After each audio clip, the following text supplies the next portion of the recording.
Hola a todos chicos, ¿cómo andan?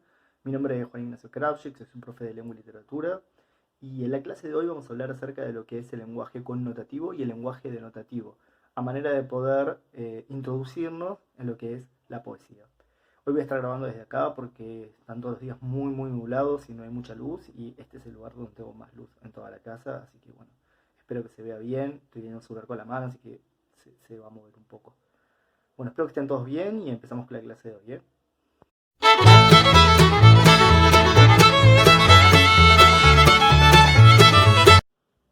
Bueno, ahí conseguí apoyar el celular en la biblioteca, así no se mueve tanto. Bueno, como les decía en la primera parte del video, lo que vamos a hacer hoy es hablar acerca del lenguaje connotativo y el lenguaje denotativo. ¿Cuál va a ser la diferencia? Cuando nosotros utilizamos el lenguaje denotativo, únicamente lo que estamos haciendo es describir una situación, por ejemplo. No queremos decir nada más allá de lo que literalmente estamos diciendo. Estoy con un compañero charlando y de repente pasa fulano y le digo, mira, por ahí está pasando fulano o llegó fulano. No hay nada detrás de ese mensaje, no quiero decir nada más allá de lo que mi compañero escucha y entiende. En cambio, hay otras ocasiones en las que vamos a utilizar lo que conocemos como lenguaje connotativo. Este es el lenguaje que a nosotros nos interesa para poder comprender la poesía. Este lenguaje nosotros ya lo conocemos y lo utilizamos un montón. Como por ejemplo, les decía, en lo que es la publicidad se utiliza constantemente y también en la música. ¿Sí? A la hora de que un cantautor o un compositor haga una letra, él no nos quiere decir solo lo que nosotros conocemos o lo que escuchamos en esa canción, sino que quiere ir más allá de eso. ¿Sí? Quiere que nosotros nos conectemos con sus sentimientos, con lo que él nos está diciendo o nos quiere transmitir. La publicidad es exactamente lo mismo. La publicidad no intenta darnos simplemente un mensaje directo. En algunos casos sí, pero son los menos. Sino que lo que intenta la publicidad es que de una manera u otra nosotros podamos retener un mensaje. Para esto vamos a utilizar un ejemplo y es el ejemplo de esta publicidad que hizo Marvel en el contexto de la pandemia. Se las pongo para que las puedan ver.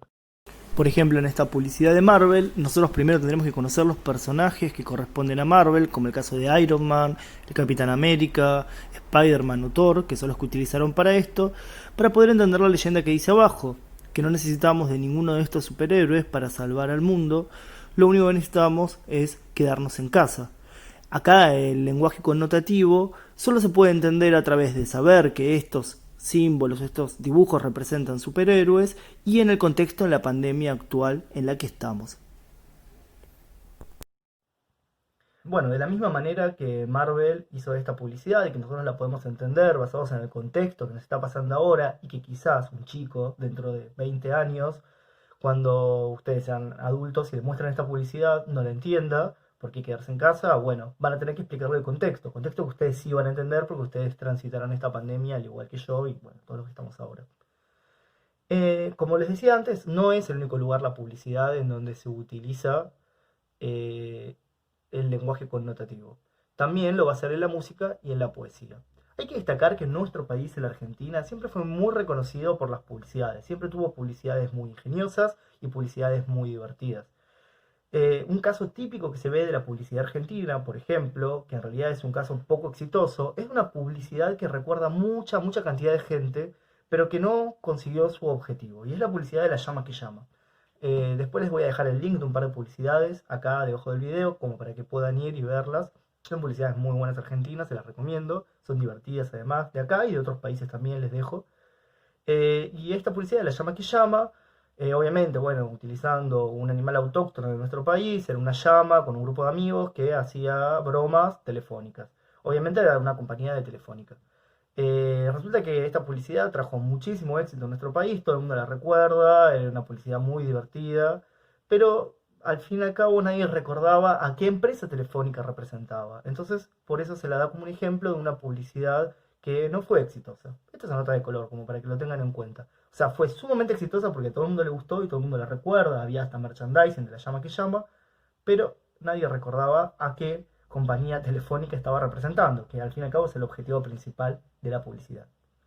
Como les decía antes, en la música nosotros también vamos a tener los mismos recursos que utiliza un poeta, son los mismos que utiliza un cantautor a la hora de componer o un compositor a la hora de realizar una letra. La única diferencia entre la poesía y la música es que mientras que la letra de la música va a estar acompañada de un ritmo auditivo, melódico, ese mismo ritmo en la poesía va a tener que ser suplantado por lo que nosotros conocemos como una rima o por alguna clase de métrica particular que tenga esa poesía. No vamos a hablar acerca de los recursos poéticos, por lo menos en esta clase y en este video, pero a mí lo que me interesa es que podamos abordar la poesía desde este lenguaje connotativo. De la misma manera que nosotros podemos disfrutar y entender una publicidad o un tema musical, de esa misma manera tendremos que poder abordar una poesía. Entender que lo que nos va a tratar de transmitir este autor, este poeta, no es, decíamos, exactamente cómo él se siente. Bueno, ayer corté mi relación y estoy sumamente deprimido. Sino que lo que va a tratar es de que nosotros podamos entender la manera exacta en la que él se siente a través de recursos, estos recursos poéticos que les hablaba antes. Pero a su vez que nosotros podamos revisar aquellas cosas que ya conocemos, aquellas cosas por las que ya transitamos y que entonces a través de eso nosotros podamos entender cómo se siente exactamente este poeta. El ejemplo que vamos a ver para nuestra clase es una poesía bastante simple, que son las rimas de Gustavo Adolfo Bécquer. Volverá a las oscuras golondrinas, se titula la poesía.